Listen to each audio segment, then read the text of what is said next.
ध्येय उद्देश्य जो अपना टारगेट है उसे पाने के लिए, उसकी प्राप्ति के लिए ये चार जो टूल है, ये जो चार बातें हैं, ये बहुत ही महत्वपूर्ण है। किसी भी अपने जीवन का टारगेट, ध्येय या उद्देश्य सफल करना है तो उसके लिए चार बातें बहुत ही आवश्यक, महत्वपूर्ण होती है। उसे एक साधन कर सकते हैं। ये चार साधन, चार माध्यम या चार बातें, ये बहुत ही महत्वपूर्ण है। एक है छंद, वीर्य, चित्त और विमंसा। छंद का मतलब है आदमी को एक ध्यास होना चाहिए, एक लक्ष्य होना चाहिए, एक उद्देश्य होना चाहिए, मन में एक लगन होनी चाहिए, उसे कहते हैं छंद। मन में अगर किसी बात की प्राप्ति करना है तो लगन होनी चाहिए, ध्यास होना चाहिए, छंद होना चाहिए, तभी मनुष्य उसको प्राप्त कर सकता है। अगर मन में चाहत नहीं, लगन नहीं, ध्येय उद्देश्य नहीं, टारगेट नहीं, तो कोई चीज़ को आसानी से प्राप्त करना कठिन हो जाता है। लेकिन अगर मन में उस ध्येय के प्रति छंद है तो आदमी बराबर उसके लिए प्रयास करता है और वो प्राप्ति के लिए भी प्रयत्न होने चाहिए, जिसे हम वीर्य कहते हैं। प्रयत्न, छंद, लगन, चाहत, उद्देश्य के प्रति छंद, लगन, चाहत, उद्देश्य के प्रति समर्पित भावना अगर हुई तो आदमी हमेशा प्रयत्नशील रहता है, प्रयत्न करता रहता है। और प्रयत्न, सातत्य मतलब बार बार प्रयत्न करना, हमेशा उसके प्रति लगे रहना। वीर्य, प्रयत्न, सातत्य, उत्साह बनाए रखना। चित्त मतलब चित्त उस बात पर एकाग्र हो, चित्त की एकाग्रता मतलब चित्त उस पर टिकाए रहे, बने रहे। विमर्श का मतलब होता है प्रज्ञा, ज्ञान। विमर्श का मतलब ज्ञान भी हो सकता है, सजगता, खोज, ज्ञान, सजगता, खोज, अनुसंधान। अगर ये चार बातें हुई तो कभी भी आदमी अपने ध्येय उद्देश्य से मुखर नहीं होता है, मतलब दूर हटता नहीं है। जो ध्येय उद्देश्य है उसको पाकर ही रहता है। मनुष्य जीवन जीते हुए हमें बहुत सारी इच्छा, आकांक्षा, ध्येय उद्देश्य अपने अपने जीवन के होते हैं। उसको पाने के लिए ये चार बातें हमारे अगर जीवन में हो और हम उस ढंग से प्रयत्न करें तो हम किसी भी ध्येय उद्देश्य को पाए बगैर, उसको हासिल किए बगैर नहीं रह सकते हैं। तो इसलिए ये चार इद्धिपात जीवन में यशस्वी होने के लिए बहुत ही अच्छे साधन है। यशस्विता के साधन, यशस्विता के साधन। यशस्वी होने के लिए यह हमारा शुद्ध, लेकिन इतना शुद्ध नहीं है क्योंकि हम मराठी मीडियम से नहीं पढ़े, इसलिए हमको ज़्यादा शुद्ध लिखना नहीं आता है, कभी कभी गलत हो जाता है। यशस्वी, अगर ये चार बातें अपने जीवन में है, ये चार बातों का हमने उपयोग किया तो कोई भी ध्येय उद्देश्य हम सफल कर सकते हैं। हम जीवन में यशस्वी हो सकते हैं। ये 4 बातें, कोई भी कौन से भी टारगेट अपने जीवन में रहा तो छंद होना चाहिए, लगन होना चाहिए, चाहत होनी चाहिए, उद्देश्य के प्रति समर्पित भावना होनी चाहिए और प्रयत्न होने चाहिए। प्रयत्न हमेशा के लिए प्रयत्नशील रहना चाहिए। प्रयत्न, सातत्य, उत्साह बनाए रखना, चित्त की एकाग्रता, चित्त उसी टारगेट पर होना चाहिए जो हम चाहते हैं उसे पाने के लिए, हासिल करने के लिए चित्त वहाँ पर बनाए रखना चाहिए। चित्त को विचलित नहीं होने देना चाहिए। चित्त को ध्येय उद्देश्य से या टारगेट से विचलित नहीं होने देना चाहिए। चित्त को अपने ध्येय उद्देश्य से बाहर नहीं जाने देना चाहिए। और विमर्श कैसा प्राप्त करना, कैसा उसको हासिल करना, इसके लिए ज्ञान होना चाहिए, सजगता होनी चाहिए, खोज करना चाहिए, अनुसंधान करना चाहिए, उसके कारण खोजने चाहिए कि किस कारण से, किस तरह से हम अपने लक्ष्य को पा सकते हैं, अपने ध्येय उद्देश्य को पा सकते हैं। तो ये जो 4 बातें हैं ये बहुत ही महत्वपूर्ण बातें हैं अपना ध्येय उद्देश्य सफलता के लिए। 4 इद्धिपाद। इद्धिपाद मतलब जो करने से हमको एक शक्ति उत्पन्न होती है, एक भरोसा उत्पन्न होता है, एक कॉन्फिडेंस उत्पन्न होता है और जिसका बराबर कोई फल निकलता है। वो करने से बराबर उसका ध्येय उद्देश्य सफलता मिलती है, उसका फल मिलता है, तो उसे कहते हैं इद्धिपाद। तो ये 4 इद्धिपाद काय के लिए है? हर काम के लिए है। चाहे आप समाधि की भावना करो, चाहे आप निर्वाण प्राप्ति के लिए प्रयत्न करो, चाहे आप दुख से छुटकारा पाने के लिए प्रयत्न करो, ये 4 बातें आपके जीवन में बड़ा क्या करेगा रोल अदा करेगा। तो इसे कहते हैं इद्धिपाद। ये 4 बातें हमेशा होनी चाहिए। 4 बातें अपने जीवन में, आचरण में, जहन में हुई तो हर एक बात को हम क्या कर सकते हैं, हासिल कर सकते हैं, अपने गोल तक पहुंच सकते हैं। आए समझ में? 4 बातें नज़रअंदाज नहीं करना चाहिए। कौन सी बातें हैं? 4 बातें उसको नज़रअंदाज नहीं करना चाहिए, मतलब 4 बातों की ओर दुर्लक्ष्य नहीं करना चाहिए।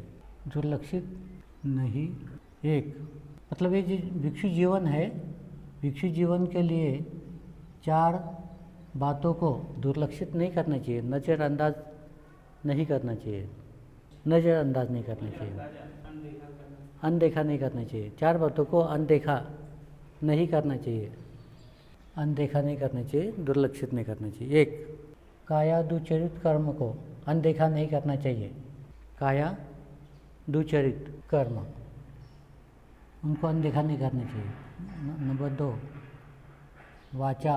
नंबर 3 4 बातों को अनदेखा नहीं करना चाहिए। 1 काया दुचरित, काय के जितने भी दुचरित कर्म है उसको अनदेखा नहीं करना चाहिए। जैसा प्राणी हिंसा, चोरी, व्यभिचार, उसको अनदेखा नहीं करना चाहिए। ये काय के दुचरित कर्म है। वाचा के दुचरित, झूठ बोलना, चुगली चहाड़ी करना, कटुवचन बोलना, बकवास करना, एक वाचा के 4 दुचरित कर्म है। मनोदुचरित, जैसा मनोदुचरित कर्म कौन से हैं? कौन बोलेगा? कौन से है? हाँ, लोभ, आसक्ति और मोह। लोभ, द्वेष और मोह। लोभ, भयापात और मिथ्या दृष्टि। लोभ, भयापात और मिथ्या दृष्टि, ये क्या है? मन के दुचरित, लोभ, व्यापार और 4 बातों को अनदेखा नहीं करना चाहिए। तो सभी प्रकार के दुष्चरित कर्म हटाने के प्रयास को नज़रअंदाज नहीं करना चाहिए। अभी ये जो है दो बातों में, काया के दुचरित इस कर्म को नज़रअंदाज नहीं करना चाहिए, काया के सुचरित को भी नज़रअंदाज नहीं करना चाहिए। चार बातों को अनदेखा नहीं करना चाहिए। एक, काया के दुचरित, काया के सुचरित, वाचा के दुचरित, वाचा के सुचरित, मन के दुचरित, मन के सुचरित, और सभी प्रकार के सुचरित कर्म। ये क्या है? काया के दुचरित और ये काया के मन के सुचरित। चार बातों को नज़रअंदाज नहीं करना चाहिए, चार बातों को अनदेखा नहीं करना चाहिए। एक है काया के दुचरित कर्म, उसके बाद काया के सुचरित कर्म। ठीक से लिखा करो। क्या लिख के दूँ? लिखने में आप गड़बड़ कर दोगे तो बड़ा गड़बड़ हो जाएगा। काया दुचरित कर्म, काया के सुचरित कर्म, सभी प्रकार के दुचरित कर्म को हटाने के प्रयास को, मतलब मिथ्या दृष्टि, क्या कहते हैं उसे? मिथ्या दृष्टि। सभी प्रकार के दुचरित कर्म हटाने के प्रयास को, मतलब मिथ्या दृष्टि को हटाने के प्रयास को नज़रअंदाज नहीं करना चाहिए। ठीक है। और सभी प्रकार के सुचरित कर्म करने के प्रयत्न को, मतलब सम्यक दृष्टि को कभी नज़रअंदाज नहीं करना चाहिए। ये चार बातों को कभी नज़रअंदाज नहीं करना चाहिए। मन के दुष्चरित कर्म कौन से हैं? मन के दुष्चरित कर्म कौन से हैं? 10 कुशल कर्म और 10 अकुशल कर्म। तो इसके अंदर जो 10 है वो काया, वाचा, मन। काया, वाचा, मन। काया के कितने हैं? 3, वाचा के 4, मन के 3, काया के 3, वाचा के 4, मन के 3। तो अभी ये बताओ, मन के अकुशल कर्म कौन से हैं? 3।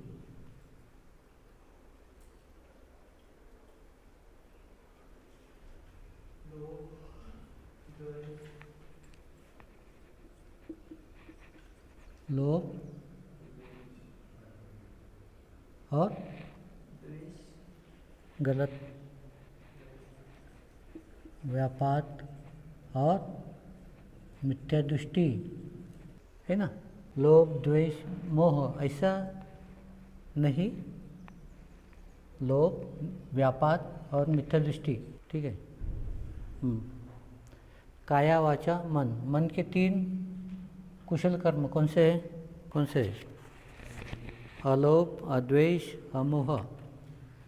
ये क्या है? मन के कुशल कर्म है। और मन के अकुशल कर्म लोभ, व्यापाद और मिथ्या दृष्टि है। यहाँ पे फर्क है। ठीक है, आया समझ में? जो पीछे लिखे दिया है ना, उसका रिवीजन किया करो। नहीं तो अलोभ, अद्वेष, अमोह, लोभ, द्वेष, मोह ये कहीं भी लगा देते, चिपका देते कि हो क्या? ऐसा नहीं, गलत है वो। तो ये बात को नज़रअंदाज नहीं करना चाहिए। क्या? जैसा सभी प्रकार के दुष्चरित कर्म हटाने के प्रयास को, मतलब मिथ्या दृष्टि नष्ट करने के प्रयास को। ठीक है। सभी प्रकार के दुष्चरित कर्म हटाने के प्रयास को, मतलब मिथ्या दृष्टि नष्ट करने के प्रयास को कभी नज़रअंदाज नहीं करना चाहिए। और सभी प्रकार के सुचरित कर्म के प्रयत्न या प्रयास, मतलब सम्यक दृष्टि प्राप्ति के प्रयास को कभी नज़रअंदाज नहीं करना चाहिए। सम्यक दृष्टि प्राप्ति के प्रयत्न को प्राप्त करने के हेतु कभी नज़रअंदाज नहीं करना चाहिए। ये 4 बातें ध्यान में रखनी चाहिए। चार बातें को कभी नज़रअंदाज नहीं करना। जो गलत बातें हैं उसको, और जो अच्छी बातें हैं उसके लिए भी। आए समझ में? मिटा दो। चार बातें और हैं। खुद के मन की या खुद के हृदय की देखभाल करना या गार्डिंग करना, मतलब उसको हिफाजत करना। एक मिनट। जो अलग अलग आलम्बन है, आलम्बन है या आलम्बन है, तो वो उसका जीवन में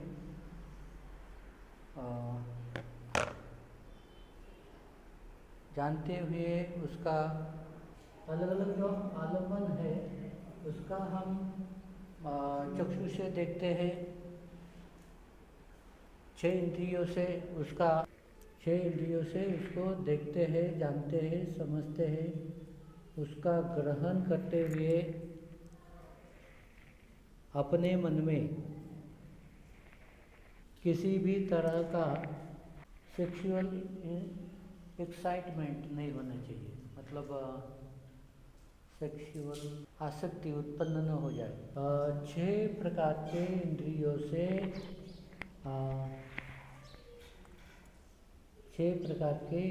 से अलग अलग आलम्बन का ग्रहण करते समय हमारे मन में कोई भी सेक्सुअल एक्साइटमेंट, क्या बोलेंगे उसको,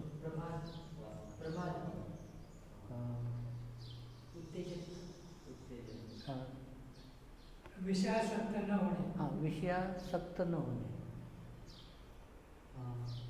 क्या कैसे लिखा जाएगा?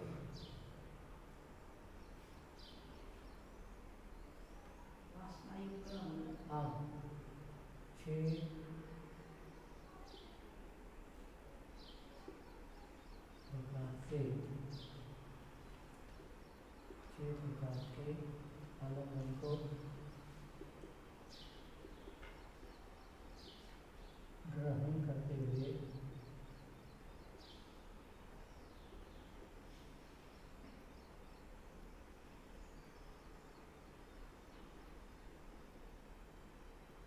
छह प्रकार के आलम्बन को ग्रहण करते हुए मन को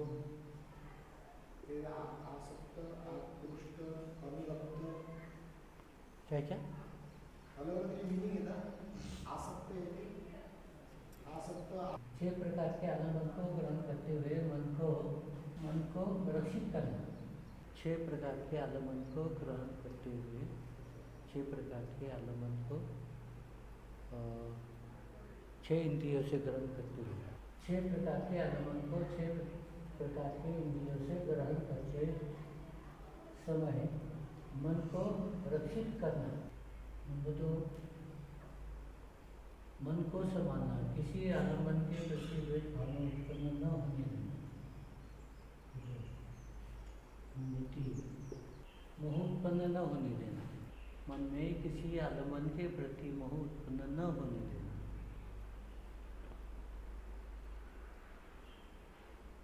छह प्रकार के आलम्बन को छह प्रकार के इंद्रियों से ग्रहण करते समय, छह प्रकार के आलम्बन को, इतना तो ठीक है, इंद्रियों से लिखा नहीं लिखा तो कोई बात नहीं।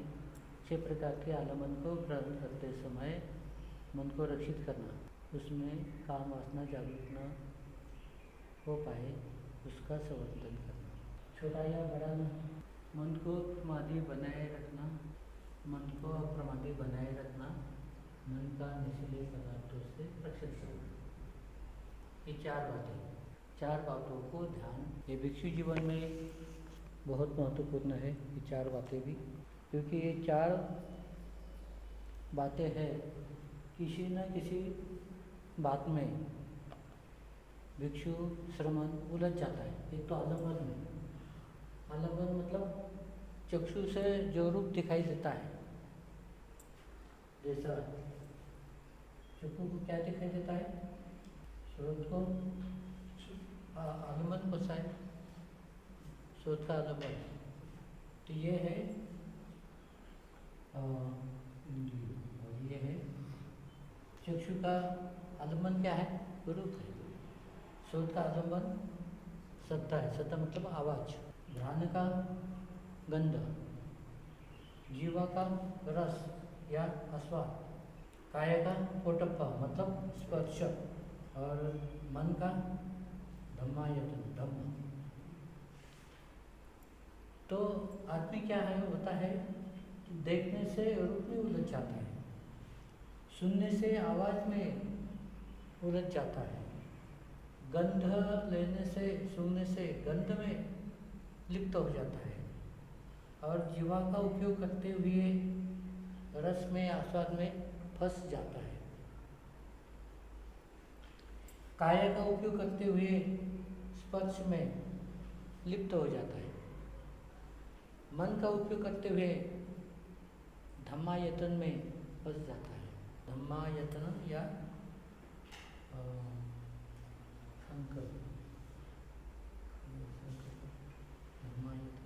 कल्पना भी कर। तो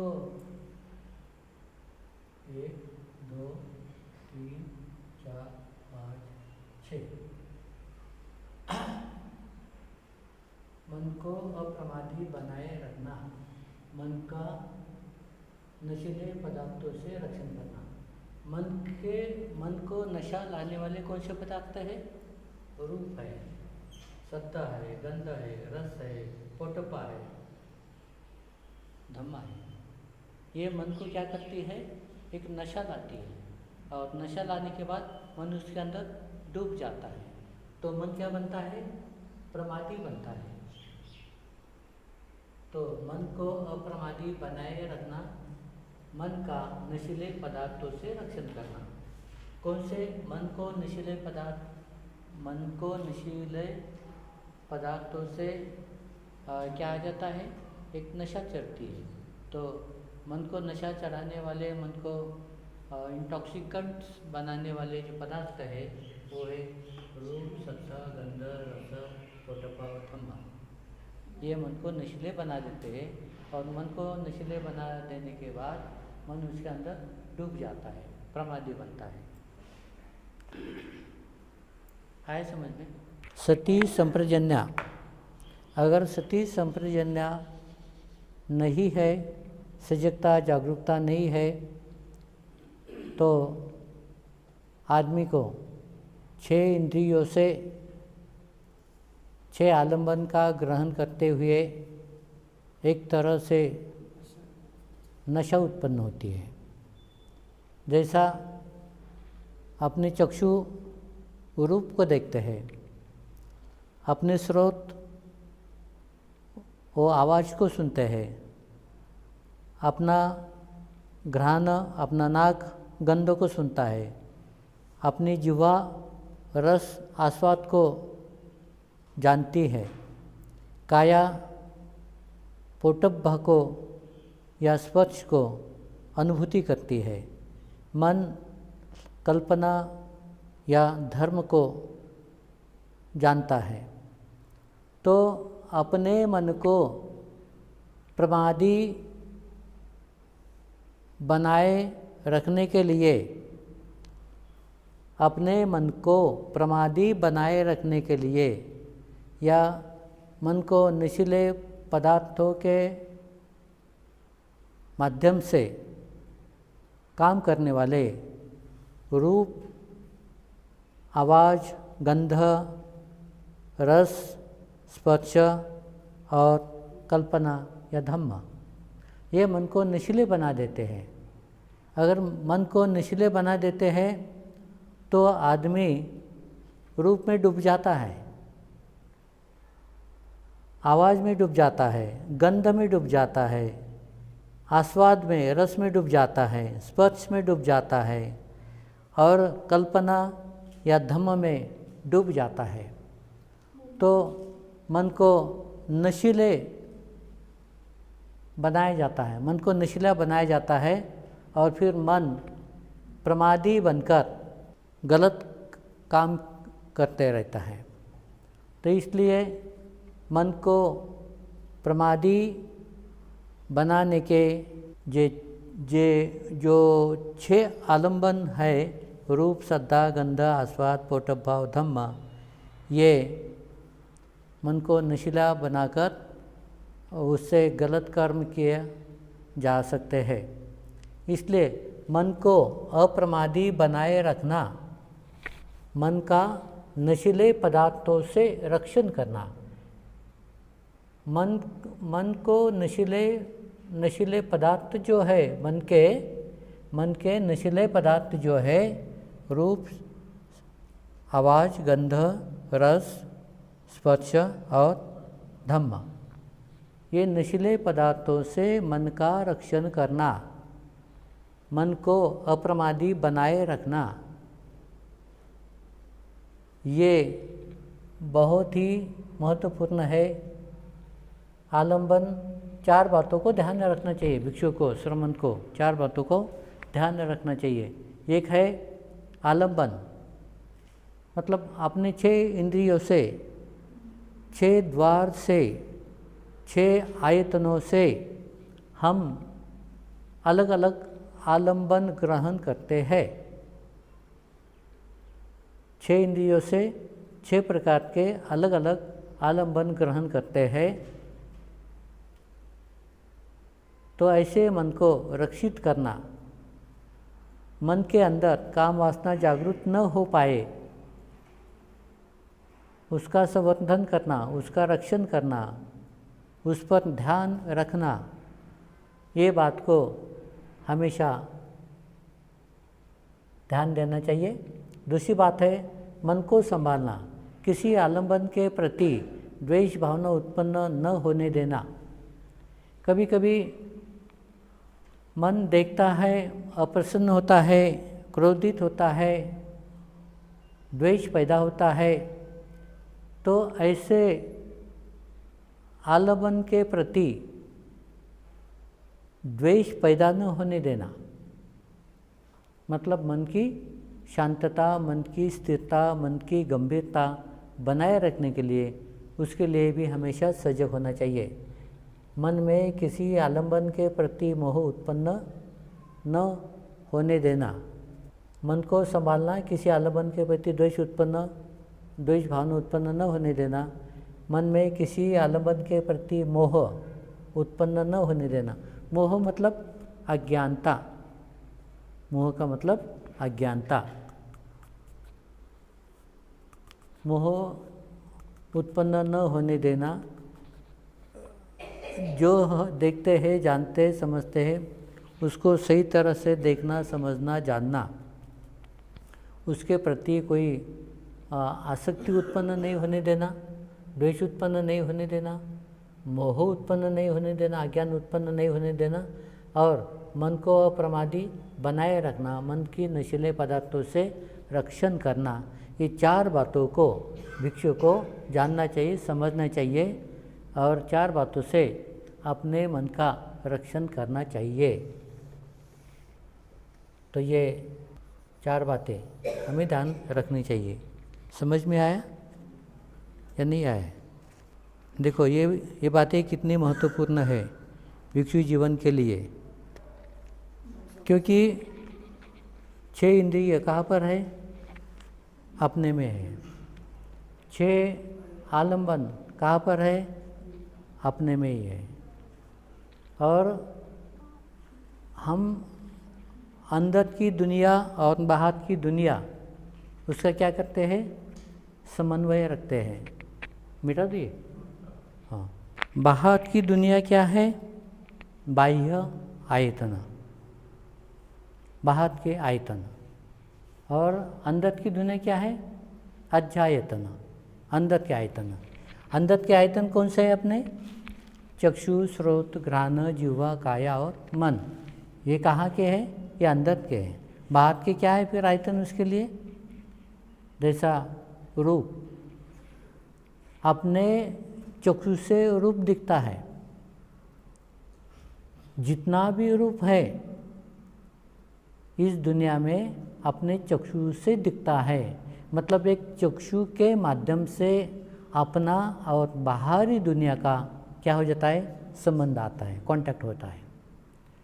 जितने भी रूप है बाहर, लाल है, पीले है, हरे है, अलग अलग रंग के हैं, वो सब दुनिया में है। अगर ये चक्षु नहीं है तो क्या हमें दिखाई देगा? कौन से आलंबन है? नहीं दिखाई देगा। अगर हमें स्रोत नहीं है, हमें कान नहीं है, तो क्या दुनिया में जितने भी अलग अलग आवाज़ है तो क्या हमें उसकी जानकारी होगी? नहीं होगी।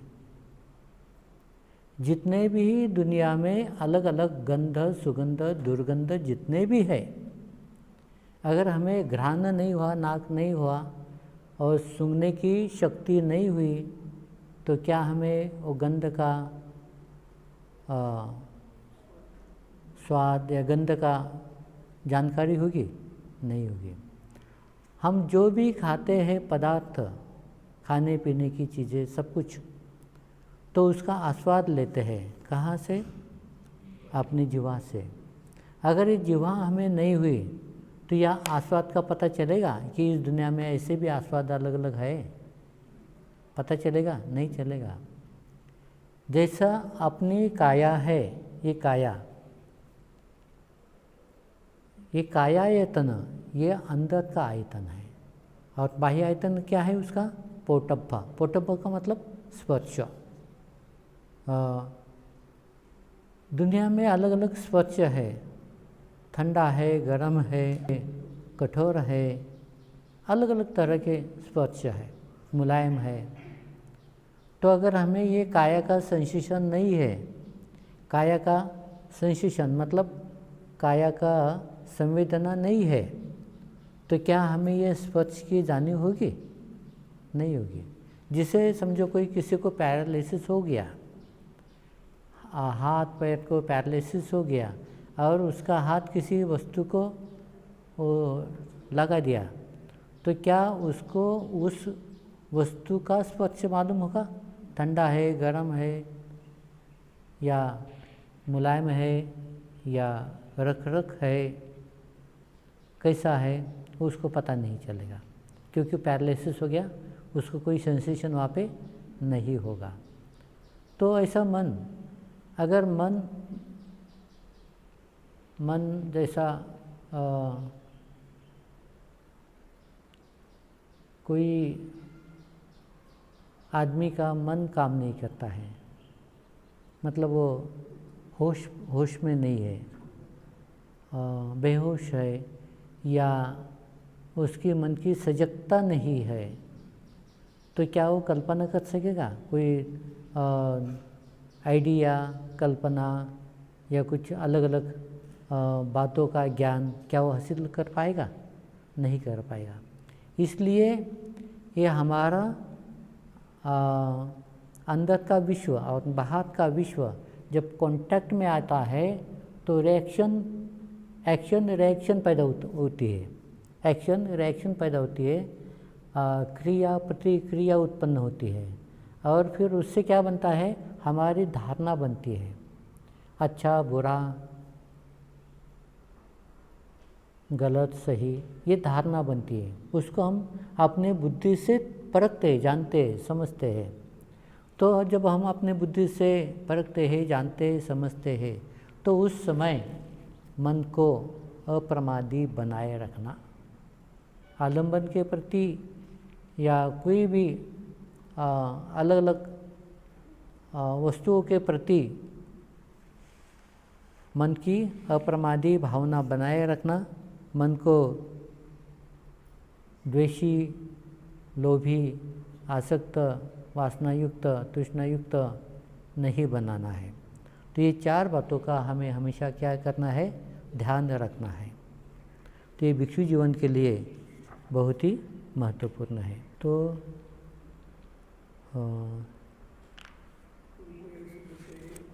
जी, कोई ऐसे बोलते हैं कि नौसागर की जो शराब है उससे भी ये बहुत खतरनाक चीज़ है।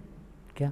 कौन सी? ये जो शराब है, शराब, ओके, हाँ, इसकी जो नशा है, हाँ, एक टाइम ये ठीक है, हाँ, लेकिन इससे ये मन की जो नशा है, ये धारणा की, तो ये बहुत बुरी है, हाँ, भयानक है। बिल्कुल, क्योंकि ये शराब की नशा है, वो थोड़ी देर के लिए है, नुकसान थोड़ा कम करती है, लेकिन जो मन की नशा है वो बार बार आपको जन्म लेने के लिए कारण बनती है। हमेशा आपको बुराई की ओर ले जाती है। जन्म जन्म आपको लेना पड़ता है। किस लिए? वो नशा का संतुष्टि करने के लिए। कितने बार भी आपने ये संतुष्टि करने का प्रयत्न किया मन की नशा से, तो कभी वो खत्म नहीं होती, क्योंकि ये तृष्णा बढ़ते बढ़ते बढ़ते ही जाती है। इसीलिए तो भगवान बुद्ध को कितना जन्म लेना पड़ा? 4 असंख्य 1 लाख कल्प जन्म लेना पड़ा। ये क्या है? ये मन की नशा है। और ये शराब की नशा आज है कल नहीं है। ये शराब की नशा तो बोतल तक ही, बोतल में ख़त्म हो गया तो ख़त्म हो गया। अगर वो बोतल में नहीं आया दोबारा तो बात ख़त्म ही होगी। वहाँ पे मिलता है नहीं पीने के लिए तो क्या पिएंगे, तो वहाँ पे ख़त्म हो जाता है। लेकिन ये मन की नशा है, ये तृष्णा है, ये वासना है, ये विकार है, ये क्लेश है, ये बारंबार मनुष्य को जन्म लेने के लिए क्या करती है? विवश करती है, मजबूत करती है, ये अपना गुलाम बनाती है। और ये मनुष्य को बार बार जन्म लेना पड़ता है। कहाँ कहाँ जन्म लेना पड़ता है? कौन से भूमि में जन्म लेना पड़ता है? कितनी भूमियाँ है जन्म लेने के लिए? इस संसार में जन्म लेने के लिए कितनी भूमियाँ है? कितनी भूमियों में आपको जन्म लेना पड़ता है? हाँ, कितना? 31 भूमि है ना? कोई ना कोई भूमि में आपका जन्म होते ही रहता है, छोड़ते ही नहीं आपको। ये 31 भूमि के अंदर ही आपका सब विश्व चलते रहता है बारंबार। तो इससे छुटकारा पाने का आसान उपाय भगवान ने बताया है। कौन सा है? ये धम्म विनय। ये धम्म को जानना, धम्म को समझना और उससे छुटकारा पाने के लिए प्रयास करना। बुरी दिशा में जल्दी बढ़ता है, लेकिन अच्छी दिशा में नहीं बढ़ता है। क्या? मन बोला, मन, हाँ, वाईटाकडे लवकर वळते, ओके, पण चांगल्याकडे लवकर वळत नाही। ओके। उसका कारण है, उसका भी कारण है। क्यों? क्योंकि हमने ये कोई पहला जन्म नहीं है, ये कोई पहले जन्म नहीं है लिया हुआ, क्योंकि हमारे मन पर पिछले जन्मों का अकुशल संस्कार, अकुशल कर्म का प्रभाव हम साथ साथ लाते हैं। इस जन्म में अच्छे बुरे कर्म करते हैं, फिर अगले जन्म में भी अगले अच्छे बुरे कर्म करते हैं। ये सिलसिला चलते रहता है। तो अच्छे जन्म का जो कर्म है, अच्छे जन्म का जो संस्कार है, वो अच्छे जन्म को इकट्ठा करते चलते रहता है। और बुरे जन्मों का भी जो अकुशल संस्कार है, वो उसको भी इकट्ठा करते करते चलते रहता है। तो किसी जन्म अच्छे संस्कार का पलटा भाली होता है, किसी जन्म में बुरे संस्कार का पलटा भारी होता है। तो फिर हमारा जो जन्म चलता रहता है इस भूमि से उसी भूमि में, तो ये अच्छे बुरे कर्मों का प्रभाव से अच्छा बुरा भूमियों में उसका क्या क्रमण होता है। अच्छे बुरे कर्मों के संस्कार से अच्छे बुरे कर्मों में उसकी उत्पत्ति होती रहती है। चाहे मनुष्य का भी हो, मनुष्य के जन्म में भी जन्म लिया है तो अच्छे बुरे कर्मों का फल, अच्छे बुरे कर्मों का संस्कार अपने मन पे बनते रहता है। और फिर मनुष्य के जन्म से, हालांकि देखा जाए तो मनुष्य की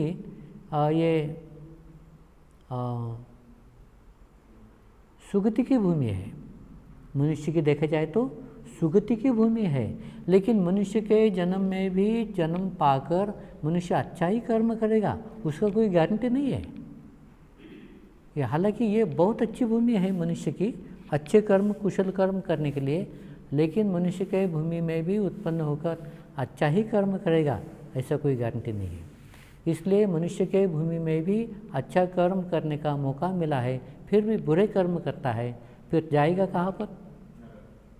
बुरे कर्म की ओर जाएगा, बुरे भूमि में जन्म लेगा, दुखति, अधोगति, दुर्गति को जाएगा। तो ये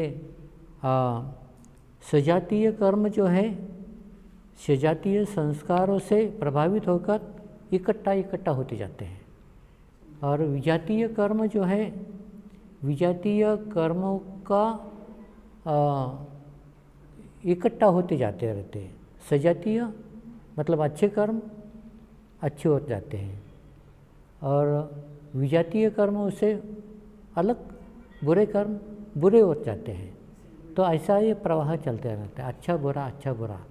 जैसा दाया हाथ बाया हाथ, दाहिना हाथ बाया हाथ, ऐसे ये अलग अलग उसका भाव उत्पन्न होता है। अच्छा बुरा, कुशल अकुशल, ऐसा है। लेकिन जो सत्व, जो मनुष्य पंच उपादान स्कंध के साथ जन्म लेते हैं, पंच उपादान स्कंध के साथ जन्म लेते हैं, तो अच्छा बुरे कर्म का वो क्या है, फल भुगतते हैं। जो सत्व अर्हत बनते हैं उनके पंच स्कंद तो है, लेकिन उपादान स्कंद नहीं है। उपादान स्कंदों से वो क्या हुए, परे हुए हैं। तो ऐसे सत्व जब कर्म करते हैं तो उनके कर्मों का विपाक नहीं बनता, उनके कर्मों का विपाक नहीं बनता है। उनके कर्म तो बनते हैं, लेकिन क्या कौन से कर्म कहा जाएगा, क्रिया कहा जाएगा उसको, कर्म नहीं बोलते हैं। कर्म बोले तो कुशल अकुशल ये दोनों में ही उसका विभाजन होता है, लेकिन ये क्रिया बनती है, कर्म नहीं बनते। किसके, अरहत लोगों के। इसलिए अरहत लोगों का कोई दिशा नहीं होती है, कुशल या अकुशल या अधोगति दुर्गति ऐसा कोई गति नहीं होती है, वो गति से परे हो जाते हैं। तो यह अरहत लोगों का एक अलग भाव है, एक लक्षण है, एक स्वभाव है। लेकिन हम मनुष्य जन्म में भी जन्म लिया है, कुछ सोच समझकर, कुछ होश रखते हुए अच्छे कर्म करते हैं, काया के, वाचा के, मन के, तो कुछ कुशल बातें बनती है, कुशल कर्म बनते हैं, कुशल संस्कार उत्पन्न होते हैं, और ये अगले जन्म के लिए अपनी क्या हो जाती है, एक शक्ति है, एक ऊर्जा है, एक अपना एक क्या है, निधि है। ये निधि है, ये निधि को फायदा हम लेकर अच्छे जन्म की ओर जा सकते हैं, अच्छे जन्म की ओर जा सकते हैं, क्योंकि ये निधि का, ये पुण्य कर्म का, ये पुण्य संचित होने का हमें लाभ होता है, और हमारा सुगति को जन्म होता है, और सुगति में जन्म होने के बाद पुण्य कर्म करने के बाद हम अरहत पद तक जा सकते हैं। अच्छे कर्म करते समय जी, मार सेना बीच में आती है। अच्छे कर्म करते समय वो अच्छे कर्म को रोकने के लिए बार बार मार सेना बीच में आती है, मार्च से ना आती है। अड़चन देने के लिए। हाँ, वो देखो, इस दुनिया में दो लोग है, मतलब दो पावर है। एक है बुद्ध का पावर, बुद्ध का शासन, और एक है मार का शासन। ये दो शासन है। तो ये बुद्ध का शासन जो है वो दोनों पावर को भारी है। मतलब बुद्ध का पावर तो है ही, लेकिन मार का भी जो पावर है उसको भी भारी है बुद्ध का पावर, बुद्ध का शासन। बुद्ध शासन है और मार शासन है। तो बुद्ध का शासन जो है, बुद्ध का शासन तो शासन ही है, लेकिन मार के लिए भी वो हावी है। मतलब मार को भी क्या कर सकता है, वो पराजित कर सकता है, कंट्रोल कर सकता है। तो ये बुद्ध शासन है। तो जब हम कोई अच्छे मार्ग पर चलने की बात करते हैं, प्रयत्न करते हैं, तो मार सेना मार्ग का काम है आगे आना, उसको गलत रास्ते पे ले जाने के लिए प्रयास करना, उसको रास्ते से भटकाना, वो अपना काम करते रहता है। और जो आदमी अप्रमादी है वो खुद को संभालता है, खुद को संवरता है और अच्छे मार्ग पर चलने के लिए प्रयास करता है, वो अप्रमादी व्यक्ति है। लेकिन प्रमादी व्यक्ति क्या है, मार्ग का अधीन बनता है, मार्ग का हस्तक बनता है और मार्ग पर उसके ऊपर हावी होती है, उसको गलत रास्ते पे ले जाती है।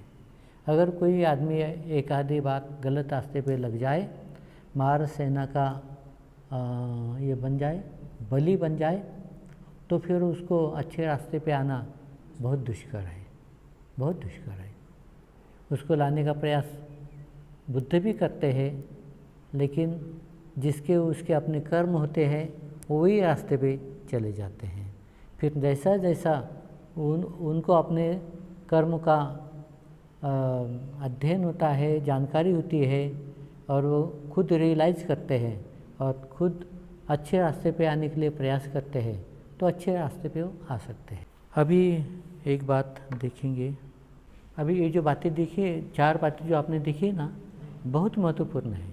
ये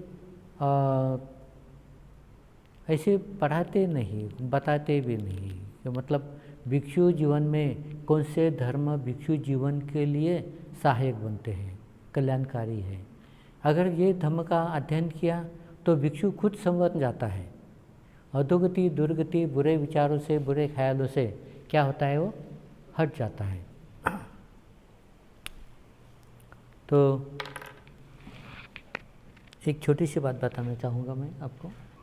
ये सर्कल है, ये सेंटर पॉइंट है, अगर उसको आधा किया जाए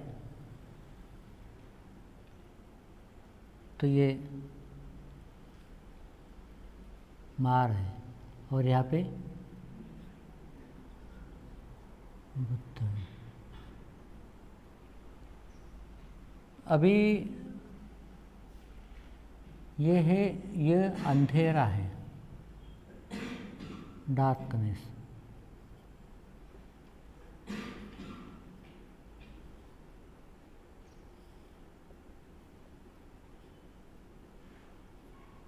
और ये उजाला है।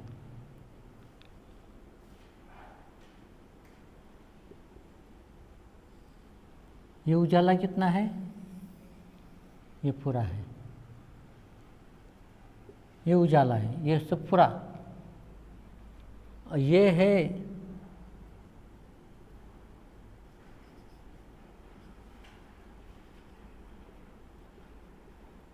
धम्म शासन,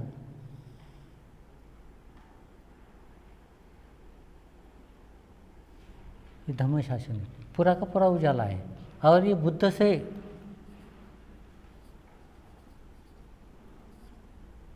से प्रभावित है, ये पूरा का पूरा इतना सब। लेकिन अगर हम अभी इस धरती की, इस दुनिया की अगर बात कहें तो यहाँ पे हमें, ये मनुष्य की भूमि है और मनुष्य के भूमि में हम प्रयत्न कर रहे हैं, काय के लिए, जीवन मुक्त पाने के लिए। तो हम अभी ये इस भूमि में ही है, सीमित है अभी। तो इस भूमि में सीमित रहते हुए हमें मार को भी क्या करना पड़ता है, सहना पड़ता है। और मार को सहते सहते बुद्ध भूमि में प्रवेश करना पड़ता है। मार को सहते सहते मार के साथ द्वंद्व करते करते बुद्ध भूमि में हमको क्या है, प्रवेश करना पड़ता है। तो ये बुद्ध की भूमि है और यहाँ पे मार की भूमि है, समझने के लिए कहा बताया है। तो अभी हमें बुद्ध भूमि की ओर जाने के लिए हमारे साथ बुद्ध धम्म संघ है। 3 बातों का हमें क्या है, शक्ति प्राप्त है बुद्ध धम्म संघ की, बुद्ध भूमि में जाने के लिए। ये बुद्ध की भूमि है, ये मार की भूमि है। लेकिन जब बुद्ध का शासन चलता है तो बुद्ध का शासन जो है ये ये बुद्ध शासन तो बुद्ध भूमि, बुद्ध का तो शासन है ही, उसको तो पूरा करता ही है, लेकिन उसको सब लपेट में लेता है, सब पूरा का पूरा। ये है धम्म शासन और ये बुद्ध। तो हम उसको पार करते करते बुद्ध भूमि में जाते हैं। बुद्ध भूमि में जाने के बाद हम क्या करते हैं, ये धम्म शासन में प्रविष्ट होते हैं। फिर ये है लोकोत्तरा भूमि, ये बुद्ध भूमि। ये समझाने के लिए आपको बताया, मतलब हम अभी कहाँ पर हैं, यहाँ पर है, मार के अंडर में है हम, बुद्ध की इसमें नहीं है। हम कब जाएंगे बुद्ध की इसके अंदर, जब हम श्रावक संघ बनेंगे। जब हम श्रावक संघ बनेंगे तो बुद्ध भूमि में प्रवेश करेंगे, और बुद्ध भूमि में प्रवेश करते हुए भी हमारी सीमा जो है सीमित है, क्योंकि हम ज़्यादा से ज़्यादा क्या बनेंगे, अरहत बनेंगे, बुद्ध तो नहीं बनेंगे। तो फिर ये बुद्ध की भूमि ये और अलग है। बुद्ध भूमि का एक छोटा सा पार्ट है जो है मार सेना या अंधेरा या मार साम्राज्य,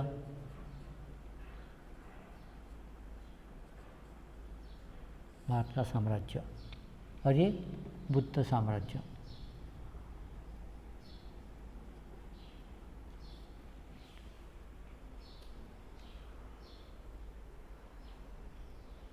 ये बुद्ध शासन भी कर सकते हैं, साम्राज्य मतलब शासन। ये बुद्ध का शासन, ये मार का शासन। तो हम अभी यहाँ पर हैं, हम प्रयास कर रहे हैं बुद्ध शासन में प्रविष्ट होने के लिए, क्योंकि हमारा अध्ययन, शिक्षण, पढ़ाई अभी चालू है। तो बड़ा क्या है, बुद्ध शासन है। क्यों बड़ा है, बड़ा क्यों है, क्योंकि ये बुद्ध जो है वो 31 भूमि का ज्ञान रखते हैं, 31 भूमि का ज्ञान रखते हैं वो, इसलिए बुद्ध शासन क्या है, बड़ा है, अथांग है। लेकिन बुद्ध शासन का एक पार्ट है, वो है मार शासन। बुद्ध शासन का एक पार्ट है, एक भाग है, क्योंकि आदमी को यहाँ से यहाँ तक तो जाना ही है। ठीक है, ये समझाने के लिए आपको, अभी बुद्ध शासन बड़ा है, मार शासन छोटा है। और क्यों, ये मार शासन जो है ज़्यादा से ज़्यादा कहाँ ले जाएगा, जो लास्ट की 1 2 4, ये मार शासन ज़्यादा से ज़्यादा कहाँ ले जाएगा आपको, ये 4 भूमियों में ले जाएगा। ये ऊपर की भूमि में ले जाओगे, नहीं ले जाएगा। अगर ऊपर की भूमि में ले जाना है तो आपको बुद्ध शासन से जाना होगा। ये ऊपर की भूमियों में आपको जाना है तो बुद्ध शासन से जाना होगा, और नीचे के भूमि में आपको आसानी से ले जाएगा मार शासन, क्योंकि 31 भूमि है ना, ये नीचे की 4 है, वहाँ पे लिखा है, वहाँ पे है पीछे। तो ये आखिरी जो 4 भूमि है, 1 2 3 4, वो ज़्यादा से ज़्यादा कहाँ ले सकता है, सिर्फ यहाँ तक ही ले जा सकता है, ऊपर तक नहीं ले जा सकता है। लेकिन बुद्ध जो है ये सब भूमियों का परिक्रमा करते हुए कहाँ जाते हैं, लोकोत्तर भूमि में जाते हैं, इससे बहुत ऊपर परे चले जाते हैं, ये लोकोत्तर भूमि उसमें जाते हैं, यहाँ तक नहीं रहते हैं। इसलिए कौन बड़ा है, मार बड़ा है या बुद्ध बड़ा है, बुद्ध बड़े। बुद्ध मार को पराजित कर सकते हैं, मार बुद्ध को नहीं पराजित कर सकता है, क्योंकि उनकी अपनी पारमिताएं होती है।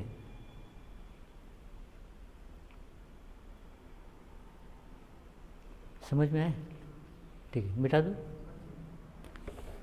मच्चू म्हणजे मृत्यू मार, मृत्यू मच्चू, त्याला मच्चू म्हणलं गेलं. मार 5 प्रकार के होते हैं, है ना, उसमें से एक है मुच्चू. मुच्चू मतलब मृत्यु मार, देवपुत्त मार, और अलग अलग ऐसे 5 मार हैं. तो आपको 5 मिनट की या 10 मिनट की छुट्टी दी जाती है. आगे पढ़ना है या पढ़ना है? ओके, ठीक है. तो फिर 5-10 मिनट की आपको छुट्टी. ये आपको बहुत सारा कुछ पढ़ना है, और ये अगर आपने पढ़ा, आपके दिलो दिमाग में उतर गया है ये सब बातें, तो आप बहुत अच्छे भिक्षु बन सकते हैं.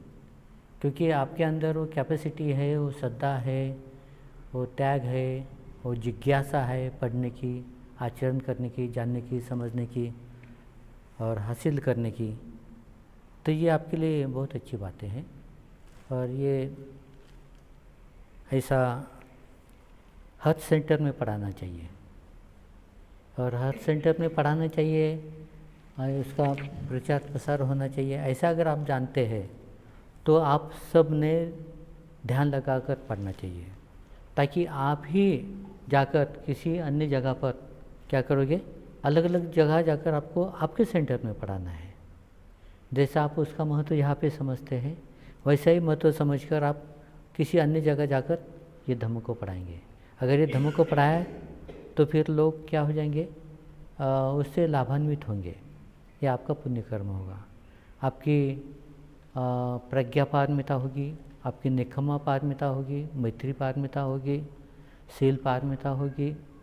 ये बहुत सारी पारमिताएँ आपकी बढ़ते बढ़ते चली जाएगी.